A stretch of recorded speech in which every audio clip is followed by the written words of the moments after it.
موت کے وقت 5 فرشتے انسان کے کان میں کیا کہتے ہیں؟ پیارے دوستوں، یہ قدرت کا قانون ہے کہ اس دنیا میں جو بھی آتا ہے اسے ایک نہ ایک دن لوٹ کر واپس اپنے خالق کی طرف جانا ہے۔ موت کا ذائقہ ہر ذی روح نے چکھنا ہے۔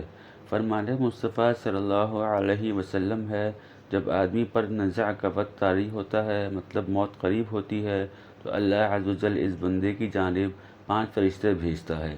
پہلا فرشتہ اس وقت کے پاس اس وقت آتا ہے جب اس کی روح حلقوم حلق تک پہنچتی ہے، تو وہ فرشتہ اس شخص کو پکار کر کہتا ہے، اے ابن آدم، تیرا طاقتور بدن کہاں گیا؟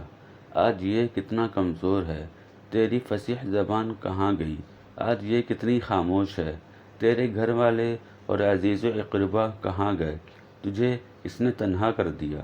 پھر جب اس کی روح قبض کر لی جاتی ہے اور کفن پہنا دیا جاتا ہے، تو دوسرا فرشتہ اس کے پاس آتا ہے اور اسے پکار کر کہتا ہے، اے ابن آدم، تو نے تندرستی کے خوف سے جو مال و اسباب جمع کیا تھا وہ کہاں گیا؟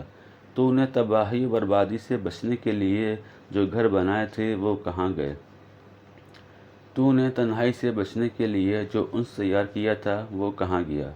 پھر جب اس کا جنازہ اٹھایا جاتا ہے تو تیسرا فرشتہ اس کے پاس آتا ہے اور اسے پکار کر کہتا ہے، اے ابن آدم، آج تو ایک ایسے لمبے سفر کی طرف رواں دواں ہے جس سے لمبا سفر تو نے آج سے پہلے کبھی طے نہیں کیا۔ آج تو ایسی قوم سے ملے گا کہ آج سے پہلے کبھی تو اس قوم سے ملا نہیں۔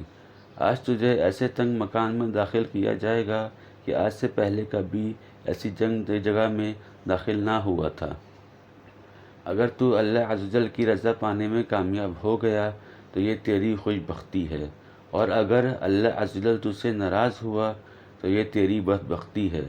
پھر جب اسے لحد میں اتار دیا جاتا ہے تو چوتھا فرشتہ اس کے پاس آتا ہے اور اسے پکار کر کہتا ہے، اے ابن آدم، کل تک تو زمین کی پیٹھ پر چلتا تھا اور آج تو اس کے اندر لیٹا ہوا ہے۔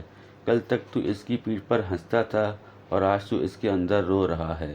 کل تک تو اس کی پیٹھ پر گناہ کرتا تھا اور آج تو اس کے اندر نادم و شرمندہ ہے۔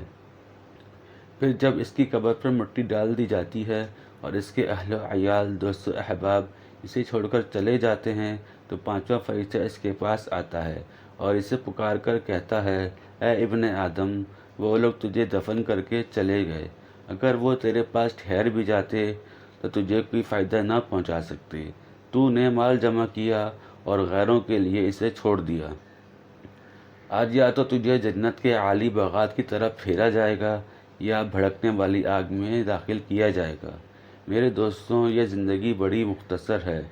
ایک نہ ایک دن ہمیں بھی اس گھڑی سے گزرنا ہے۔ ہمیں نہیں پتہ کہ کب اور کہاں سے موت آ جائے، اس لیے ہمیں اس وقت کی تیاری کرتے رہنا چاہیے اور اللہ کی عبادت اور نیک اعمال کرتے رہنا چاہیے۔ اللہ رب العزت ہمیں ہدایت کی توفیق عطا فرمائے، آمین۔ ویڈیو دیکھنے کا بہت شکریہ۔ ویڈیو پسند آئے تو لائک کر دیں، چینل سبسکرائب کر دیں، سپورٹ کر دیں، ویڈیو شیئر کر دیں۔